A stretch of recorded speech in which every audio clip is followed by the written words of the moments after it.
Look at that. It's on my hand, but it's there we go. Let's talk about the elephant in the room. As in, let's quite literally talk about the idiom, the elephant in the room. There's a fable called The Inquisitive Man, written by Russian poet Ivan Krylov. In the story, a man recounts to his friend a trip that he took to the Museum of Natural History. For 3 hours, he's engrossed by so many insects. Butterflies, dragonflies, beetles, gnats no bigger than a pinhead. Yet, his friend asks him what he thought of the elephant in the exhibit. After seeing so many small creatures, it must have looked like a mountain in comparison. Yet, the man failed to register it. In fact, he asks his old friend not to tell anyone that he didn't notice it. Years since, this proverb has taken on a new life. An elephant in the room is quite self-explanatory, something so large that it's impossible to ignore. I believe that's not really what the writer intended. If we could ask Ivan what he really meant, he'd say that even the best of us can miss the obvious.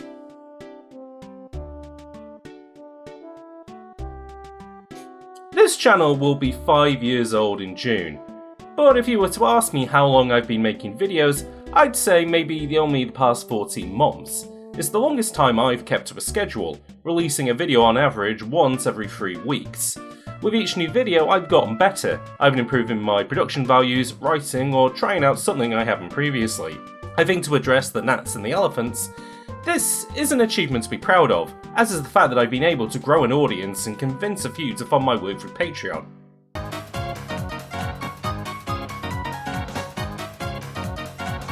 The latter, in particular, has been a nice reminder that what I'm doing does have merit, and that I should continue creating and improving.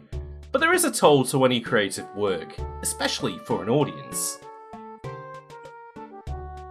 To clear the air, this isn't a video announcing I'm stepping away from the channel. Very soon after this video is another, as our uploads of questions show, and maybe even more cool collaborations with other content creators. There's also this really neat big vid I want to get done for later in the year. Basically, as I continue to be inspired by my peers and look to generate ideas, there will be plenty more videos to come. But recently, I've been swatting at gnats and found myself questioning my current output. Driving myself to make new and more challenging videos, I've hit a few snags. It has come to a head with the most recent one, but the past few uploads have been part of a tricky few months. While this isn't a wake-up call, it is an interesting point of reflection. In previous years, I'd be happy getting stuck in my own head and questioning my decisions.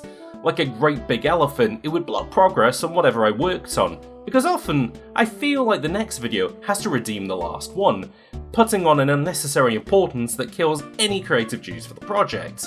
But there is a better way. Instead of having to live with an elephant, I could use peanuts to lure it out of my house.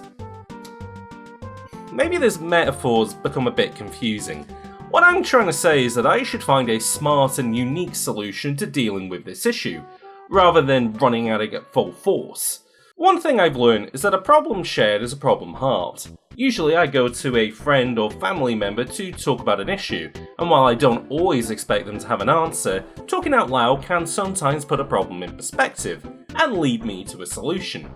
So today I'm going to try just that. I imagine sharing a problem with all of YouTube will be like atomizing it. At least I hope. Some of the videos I've had the most fun making for the channel have been the post-mortems for my tabletop games, because it's been nice to talk about something I'm passionate about. More so, it's good to unpack problems to see what went wrong and, importantly, what works, so those lessons can be applied next time. At least by encoding it to video, I have a reminder that it'll last as long as the YouTube servers do. So, let's apply that idea to something else I try and be passionate about. Making videos. I think in order to understand why I took so many years off content creation, I need to fully grasp why my work has been a great big elephant I've struggled with. The best place to begin is with the last video, which, understandably, was pretty polarizing. If you watched it and absolutely hated it, we can exhume this spirit together. If you like it, well, I quite liked it too, but there's going to be some interesting things to be gleaned from a full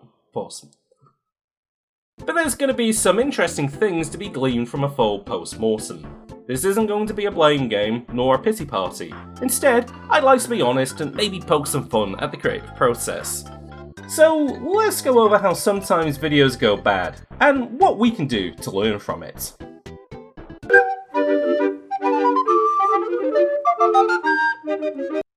If this is the first video of mine you've watched, or you just want a small reminder, let me set the table. A few weeks ago I released a video with the title, What Zelda Can Learn from Elden Ring. If I had to sum it up in a few short sentences, I replayed Breath of the Wild with a class system inspired by my time with Elden Ring, and considered how a class-based Zelda could be the basis of a new game. The idea of the video was inspired by the recent release of Elden Ring, and the experience I had playing it.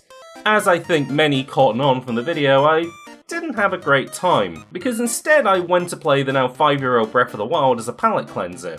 I did keep hopping back and forth between the two, and so was naturally contrasting what they did well on their own and in comparison. Also on my mind has been Quest and Show, due to scheduling people for the new series which inspired the class idea. As I went over in the video, this class-based Zelda idea was shaped further by other essayist videos, though I'll get into that detail during project analysis. After 3 full drafts, the script came out to just over 6,000 words, and the video ended up around 36 minutes in length, giving me a speaking rate of 166 words a minute, faster than the average WPPM of Busta Rhymes. On that note, it was the first time I've employed someone to do audio mixing on a video, and they did a fantastic job. Like usual, I hired myself to do the thumbnail. The video was popular, and according to YouTube was my 4th highest watched video of the time period. I don't usually put a lot of stake in YouTube's metrics, and for the sake of your own sanity neither should you, but there's always a nice buzz seeing numbers go up.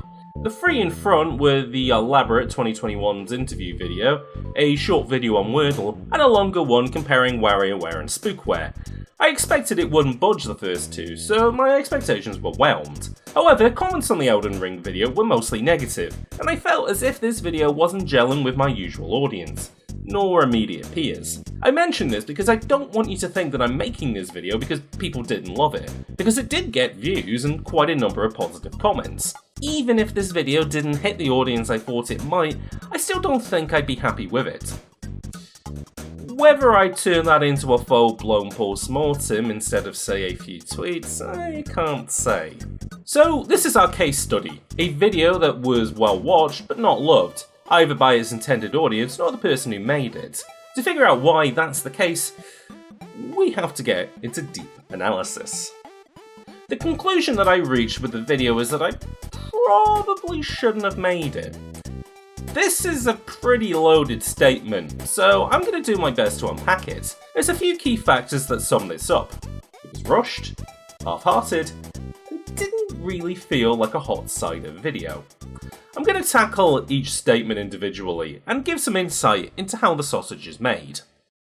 Elden Ring was released February 25th. I had it pre-ordered, so I played it that evening and most of the weekend following. As stated, I wasn't gelling with it, which led me instead to playing Breath of the Wild. The contrast between the two motivated what then became the script. This was finalised on March 12th, and the video went live on March 18th. I wanted to have the video drop during the height of Elden Ring's popularity.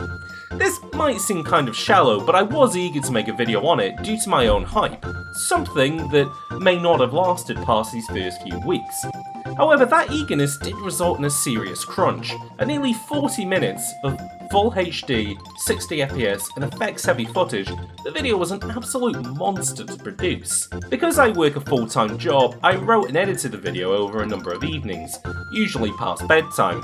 Of course, I couldn't create time out of nothing, so a few things had to be pared back or cut entirely. The script initially was an hour long, and did include sidebars about what is an RPG and more notes on the Souls and Zelda series.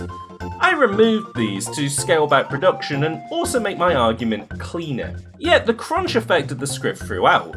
The entire premise was built on the purely subjective, so I could have done more to bolster my point. I bounced between subject matters without really threading the needle, and didn't land a good conclusion overall. There's also a few glaring errors pointed out in the comments, but I'll hold off those for a moment.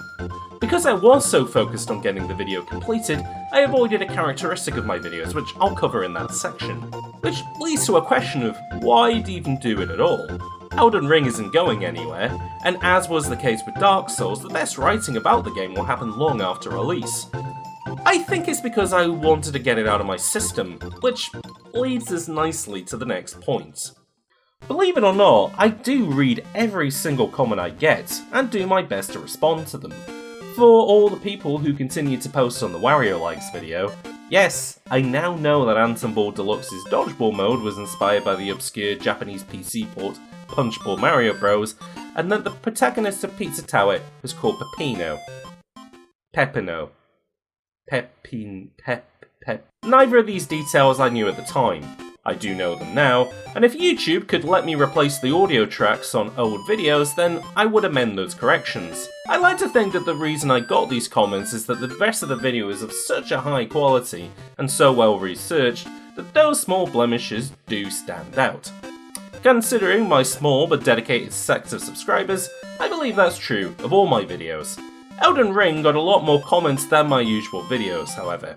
I absolutely do believe it's because it reached an audience beyond my usual subscriber base, because Elden Ring is popular, and any writing about it is going to be sought out. I avoided speaking too ill on the game to avoid the fabled bad Dark Souls fanatics, but it turns out it wasn't necessary.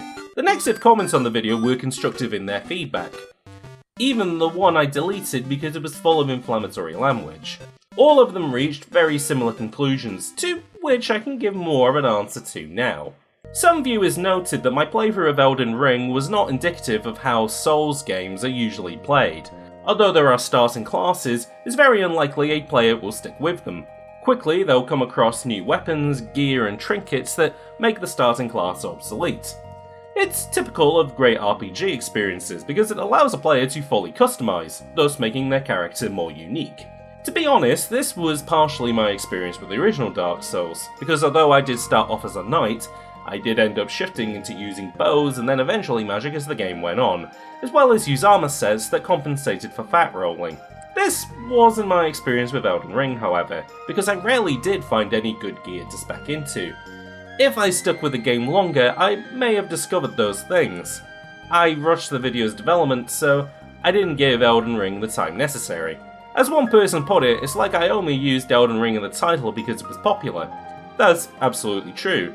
It's popular, and so I played it, and it inspired the video I made. But I can't say the negative comments are incorrect, because they had some basic expectations I didn't meet. As an entertainer on YouTube, that's a failure I'll own up to. A title like What Should Zelda Learn from Elden Ring sets a promise that I'll be comparing the two, and the presumption that I'll be talking more about Elden Ring's game design. Not only did I barely talk about it, I used a flimsy misunderstanding of one of its mechanics as the basis of the rest of the video. Classes in RPGs aren't unique to Elden Ring, and so the video didn't feel specific to that promise. Anytime I might miss a detail or get something wrong in a video, people might chalk that up to me not doing my research properly or being inflammatory. That's absolutely not the case. If I were to cover absolutely every base in a video, they'd turn into days-long seminars that would bore people to death.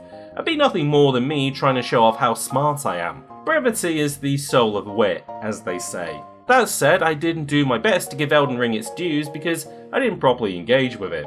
The series is well known for how much detail and choice is packed in, and I barely scratched the surface. Meanwhile, the Bureau XCOM Declassified is a game no one loves, and yet I gave it a detailed analysis on par with how others treat the Souls series, because I do have a genuine passion for it. It's the risk of talking about something you don't love as much as others, which is why I avoid making videos on crunchy peanut butter. Beyond Elden Ring, my passion for the rest of the video's thesis wasn't quite there.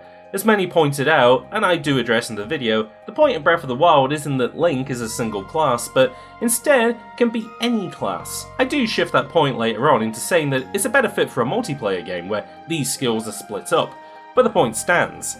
Breath of the Wild is defined by its freedom, so removing that from players is counterintuitive. I didn't really do enough to say why it's a great idea, and it's because I didn't really believe it was.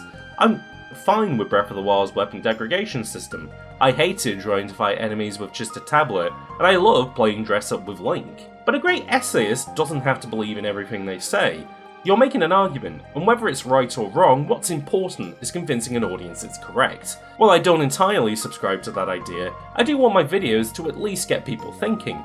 The intent of the video wasn't just about Zelda or Elden Ring, it was about RPGs and open worlds and what can be done to encourage a good time. It's on my head that wasn't clearly communicated.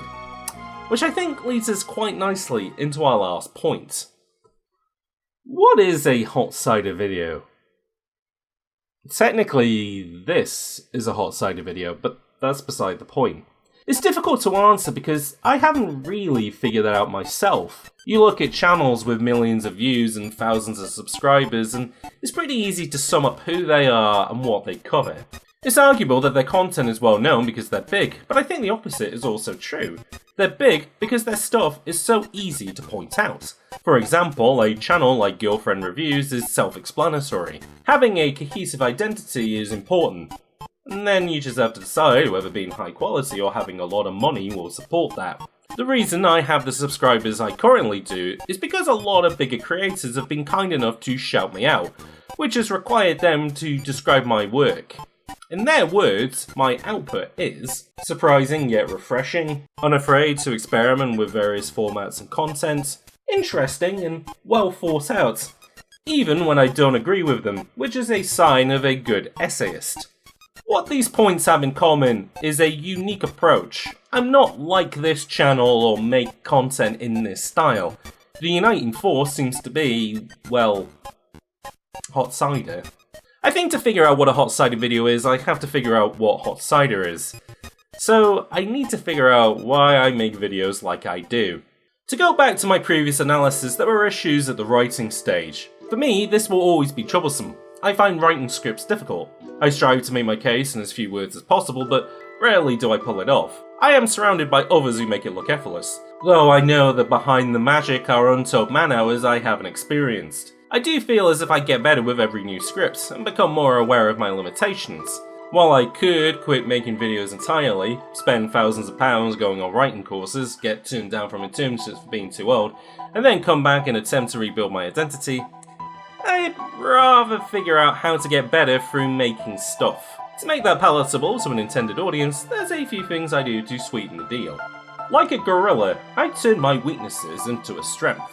I know that I struggle to concentrate on a project for too long, so usually I make shorter videos. They have easy consumption in mind, and are a contrast to my peers, a distinct facet that motivates me to hone that style further. The best videos I've made are under the 20-minute mark, and my favourite projects have been the 1-minute video collabs, because working within that restriction is a fun creative challenge, and a license to be more visually interesting. To know, I don't put less effort into my work than another would into hours-long videos, it's just my priorities are different. I could spend months doing R&D for epic scripts, and very often I do, but it's not what gets me fired up. I think it also reflects my video watching taste, because I do gravitate towards shorter content. I have a short attention span, so rather than fight against it, I work within it. The Elden Ring video is very much not below 20 minutes in length. The longest video I've made solo was the Tetris Sequels retrospective, but that's more like several mini-essays strung together with a similar framework and question to answer. The Elden Ring video tried to string a few different ideas together into a cohesive whole, but didn't quite land. To go back to the half-heartedness, I guess I'm just more passionate for Hattress than Elden Ring. I also didn't crunch the Tetris video to release near another date. This big video I'm working on was incredibly timely a few weeks ago, and might become timely again around a certain DVD release, but I won't rush to hit a date because interest isn't waning on it. I didn't intend to make a long video on Elden Ring, and maybe I should have because it would have given me the time to properly dissect it, but unfortunately my attention span won't allow it. To make up for my writing, I lean on other skills. I've been using Photoshop since I was 7 years old, and I'm self-taught in digital art, so I've always been able to dip more into the visual side of video essays. I often try and create interesting graphics and bits of animation to bolster my point. For the Elden Ring video, I let visuals do a lot of the talking. Although I didn't storyboard it like I do the animated videos, I did have exactly in mind what was going to appear in every sentence. So when talking about classes and levels, I show that. It's simple, but people often underestimate how much visuals contribute. In the Halo video, I employed a constant split screen motif to get across all the different options a player could apply in an open world. It's small, but it makes the point better than me saying, you have a lot of options. I ended up using the same effect in the Elden Ring video to make a similar point. Due to tight turnaround, many visuals I did consider had to be cut. This included actual hand-drawn pieces where, in the final video, I used emojis, and even sketches of this hypothetical Zelda party of one. Speaking of drawing, referencing is also important for me. Like I'd use a photo to reference lighting, shape and colour when drawing something, I watch other video essays whilst making my own. I'd like to clarify that I don't copy my peers. Instead, I try and get into their headspace to figure out why they employed a certain edit or chose a particular subject matter. However, the Elden Ring video might have been a bit blatant in how I looked at other people's work. In the video, I made reference to nearly 6 others. But legitimately, I was watching their videos for inspiration. This wasn't just to bolster the big idea behind the video, but also to get a feeling for how to write longer, more essay-style videos. As was stated by my peers, what's unique about HotCyder is that I'm unafraid to try new formats. And that includes formats that other people play in. The Halo and Elden Ring videos are longer and more formal than my previous work, though still retain my creative flourishes. While I don't intend for this to be my style going forward, they were challenges I wanted to rise to. Which leads me quite nicely to my next point: collaboration. In the past year, I've looked to people more articulate than I to help with my script writing. In return, I provide any expertise I may have. In exchange for, say, making an eye-catching thumbnail or a bit of animation to bolster a video, someone will look over my script and tell me what works and what doesn't.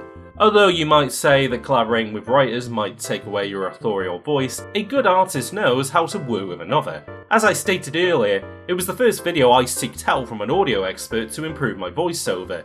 He didn't change my delivery, only made it clearer. The same goes for a great writer who can make your points clearer.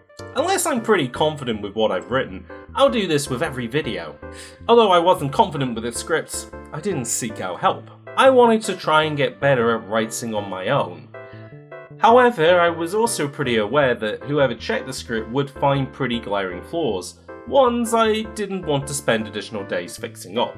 Once again, the crunch and the half-heartedness stopped this video from reaching its full potential.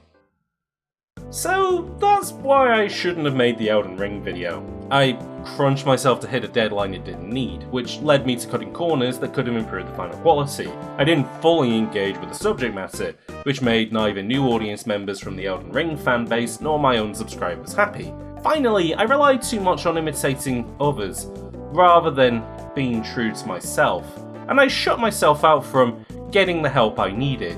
Going forward, these are things I need to keep in mind before hopping into a new project. I'm not going to delete the video though. Despite this extensive post-mortem, it's not a catastrophe to warn others. It's an absolutely fine video that, with a certain mindset, is pretty enjoyable. It still has plenty of the HotCyder hallmarks to enjoy, and because of the crunch, it does punch well above its weight in regard to visual and audio quality. I must state, please do not crunch on making videos. Much like some of the unloved games I've covered on the channel, it's absolutely fine, but has some interesting flaws. Like these previous post-mortem videos, there's something that both I and hopefully you can learn from. But I'd like to counter my previous conclusion. I absolutely should have made this video. If the HotCyder channel is going to continue innovating, I'll need to take chances on ideas that may not land. I know not every subscriber listens to Quest and Show, and the people who do may not care for traditional video essays. And yet, I work on both of them. Although I said the most popular channels are the ones where it's a total, singular vision, that comes with its own limitations. When an audience expects one kind of content, any deviation could spell disaster. The lesson to take from this post-mortem isn't to stay in my lane, because one of the failings of the video was creating something too similar to what others do. I hope that other video makers watching take away the same lesson. That said, I still could have made a more informative or entertaining video than the one I did. Hypothetically, How could I have fixed the video? You might say that I shouldn't have had a deadline and instead spent months writing and perfecting the perfect script. If you listened to the previous section, you know that's absolutely not the HotCyder brand. Instead, rather than try and emulate a large video like my peers, I should have honed in on one small aspect and run with it. The script bounces through so many ideas. I wasn't gelling with Elden Ring, I went back and rediscovered Breath of the Wild, RPGs and class systems by Goofy Breath of the Wild experiment, and then designed a hypothetical game from my learnings. Any of these could and maybe should have been their own single video, given the time to be fully fleshed out and flush with creative ideas. Breath of the Wild is a game that I've covered before on the channel, and yet only focused on a single side quest, building Tarrytown. I used it as a centre point to talk about grief and catharsis. Although my VO isn't great, the script is simple and the upload is 720p, I would call it a better video than this one, because it's so laser focused. No one else made a video like it, because my unique perspective and skills made it the video it is today. It goes back to what I mentioned earlier. I haven't quite figured out HotCyder in the way that my peers have. I don't know what makes my work unique because to me it's not. Sometimes I have a weird idea and I try it out. Sometimes it works, sometimes it doesn't. And even when the latter is true, I'm pretty satisfied. But honestly, the past few videos have been a little low on passion. I really did enjoy Halo Infinite, but couldn't quite put into words why. The two videos I did have some energy for were Wordle and Wario, and although they're very popular subject matters, I do think that my interest in them shone through. As for the Christmas video, it was a labour of love to make happen, but it's one I wanted to make happen so you could hear people who love games talk about them. Maybe that's why these past few months have been such a difficult challenge. It's difficult to remain upbeat in any creative profession. To go back to the analogy all the way back at the beginning of this video, it's easier to look at gnats and butterflies than it is to point out the elephant in the room. Rather than deal with a problem head on, you sweat the small stuff.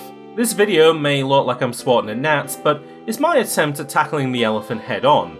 The issue isn't making bad videos, it's figuring out how to make videos I'm excited to work on. To do that, I need to be honest about the times I'm not feeling it. Once again, I'm not stepping away from the channel like I did previously, even if that wilderness period was a chance to rekindle my love of the game. At the time, I didn't figure out what made my videos work, but thanks to new insight, I do. If people tell me I have a unique voice, then I need to use it. That's why, instead of bottling up my frustrations like I always have, I'm trying out something different and putting it on camera. And you know what? Talking through this issue did lead me to my own solution. The solution being that I should just keep at it, because I figured out a lot of what I do well, and by continuing to experiment, I'm going to figure out a lot more. I don't think this journey is applicable to just my content. I said it was easier for other creators to figure out what makes my work interesting, and I've been able to give feedback to smaller creators in turn. I gave a few of them a shout out when I reached 10k, and many of them now have channels far larger than mine. You won't become Mr. Beast overnight unless you know how to play the algorithm, but you can build an audience by leaning into what you're good at. Don't imitate, innovate, as they say. I made a video where I came up with a class-based version of Zelda, but in the end it was mostly so I could talk about how much I like RPG systems. This is something that's going to likely keep appearing across the channel. I mean, I have an entire podcast where I run people through a tabletop campaign. If I'm going to chase trends, I need to be smart with it. If I'm going to talk about weird stuff, I need to be passionate, because after all, I'm trying to sell you on why I think something is cool. So, if you watched the Elden Ring video and didn't love it, at least now you have a reason why. It's not a big elephant I'm going to fight with. Instead, I'm going to let it sleep in my yard. That said, if I wanted to reflect its actual content, I probably could just change the title and thumbnail to remove the Elden Ring connection.